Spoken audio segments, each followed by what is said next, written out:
I'm sitting here reflecting, reflecting on my life, reflecting on everything that I've been through over the last 44 years. I'm sitting here grateful. I'm sitting here humble. I'm sitting here excited for the next chapter of my life. Excuse if y'all hear music. I'm sitting on the patio, balcony actually. But I'm grateful. For the past 2.5 years, almost 3, we've been living here in Dallas, Texas. And from day one, things have been hard. Well, actually, hard ain't even the word. And it's been mind-blowing and eye-opening because we didn't do this haphazardly. We didn't do this at the spur of the moment. We didn't do this. We planned this move for over 2 years. Actually, probably longer than that. Sunday dinners every Sunday until we moved. Planning and just trying to make sure we did this move the right way. And so for us to get here in the moment, well, we moved a month before our husbands moved. They stayed behind and finished up packing, and because we moved with like U-Haul and I think we use U-Haul and another company where you pack your stuff in crates and then they ship it to you. So it was a feat. It was hard moving from state to state. And I think we moved at the end of May and our husbands got here in the middle of June, I think. 4 days after my husband arrived, he fell. It took him an hour to get up the first time he fell. Then he fell a second time, and it took him a little bit over an hour to get up. Once we got him in the chair, he said, if I can't get up, like to go to the bathroom or to go to bed or whatever, in the morning, you can call the ambulance. So in the morning, he wasn't able to get out of the chair, wasn't able to get up. So we called the ambulance. Long story short, he's been pretty much bedridden ever since. We ended up losing the home that we rented because of finances. Moving in with family, and have until the end of this month to be out of here. And right now we have no prospects of where to go. We have no money. But I'm sitting here grateful and humbled because during this pandemic, we have not been sick. Excuse me. My son got COVID. And came through it. He was the only one in my family, near or far, that I know of that got COVID, and but like I said, he came through it. He's okay. But for the most part, during this pandemic, no one's been sick other than the sickness that my husband has, and that has to do with his mobility. The doctors say that he has irreversible spine damage. This is a man that has been has never been to a doctor, has never been sick his entire life. And then to all of a sudden just have everything shut down, everything. And we've been married 14 years. He has been my protector, my provider. And so our lives have been flipped upside down. But through all of this, God has been doing some work in me. He has been showing me myself. He has been showing me my insecurities. He's been showing me all these years I thought that it was God and the devil who were playing tug of war with me.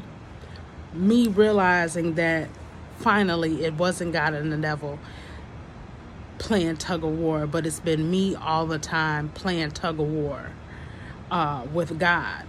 Because how can you want to use me? I gotta be your worst child. I gotta be your most stubborn child. I gotta be the worst. I gotta be because things just keep happening. And God finally had me realize that, baby girl, I got some things for you to do. I was looking back over my life and I was thinking about these two girls, women that I grew up around. They were my homies. They were my girls. I did any and everything to hang around them, to be around them. And they're gone. They've passed away. And when I found out what one of them passed away from, and I was closer to her. Like, I really considered her my best friend. God started showing me situations years before where he had protected me. Situations where people were trying to give me stuff and she would be like, don't get that to her. So when she passed, I was like, wow, that could have been me. We're in a season right now where all the demons and all the devils are in plain sight. We really need to be woke. We really need to be asking God for discernment. We really need to be asking God to keep our eyes and our ears open to the things that he wants us to see and hear, but also keeping our eyes and ears closed off to the things that he don't want us to see and hear. I've been doing a lot of inner work because I know that this year, this is my season. 2022 is my season. My family and I have been going through a struggle like I've never experienced.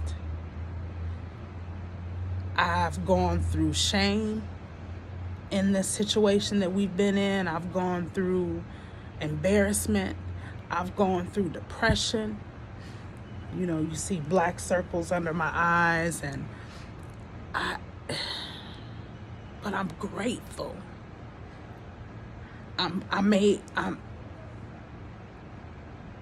be semi-homeless right now, broke, no money, no prospects of anything, but I believe in a God who specializes in suddenlies and miracles, and I know that he is going to work everything out in his timing.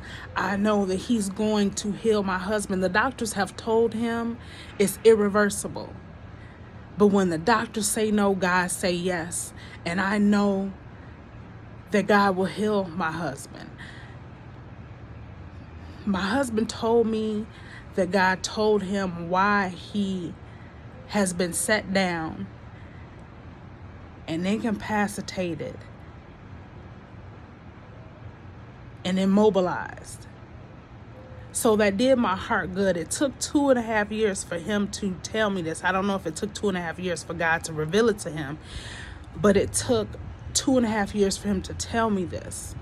And it's actually taken some weight off of my shoulders, because I was praying for my husband's spirit, his soul, because I'm like, I know he's angry. I know he's vulnerable right now. I know he's going through a lot. I'm coming to you all to tell you, stay woke, wake up, look around. I feel sorry for those who don't know God. I couldn't imagine not knowing God. I don't care what I've been through with my parents, with my family. I thank God that my parents knew enough to teach me about God, because I couldn't imagine going through my life and going through all the things that I've endured without knowing him, without being able to call out on his name, without saying, God, help me. God, help me. Today, say, God, help me. I need you. I trust you. I believe in you, God. Be safe. Wake up. God is your protector. God is your provider. During this pandemic, during this thing with Russia and the Ukraine and this power struggle that's going on, God is our protector. God will protect you in such a way that everything that's going on in the world, it won't feel like it's happening to you, because he will protect you. Be blessed. Be safe. Wake up.